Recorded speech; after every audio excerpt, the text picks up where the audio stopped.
لو عايز تعرف ازاي تسوق لخدمات بي تو بي في الخليج، انا هقولك على استراتيجيات ممكن تجيب بيها عملاء، وكمان هقولك على عيوب ومزايا كل استراتيجية. رقم واحد هي جوجل ادز. عيبها انها محتاجة استراتيجية قوية وشخص او شركة بتعرف تعمل اعلانات جوجل ناجحة. مزاياها ان الترافيك بتاعها سريع والعملاء بيبقوا بيدوروا على الخدمة او المنتج. رقم اتنين هي الواتساب كامبينز.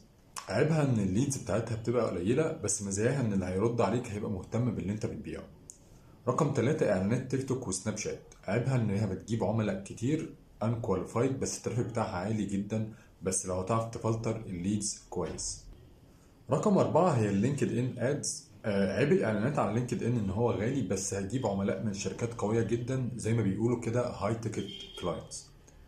رقم خمسة هو المحتوى المجاني والأورجانيك. عيبه إنه بطيء عشان تقدر تبني متابعين والناس تعرفك، بس ميزته إن هو بيجيب لك ليدز وعملاء واثقين فيك وعارفينك من المحتوى بتاعك. في النهاية حاول تختار الطريقة اللي تناسبك وامشي عليها.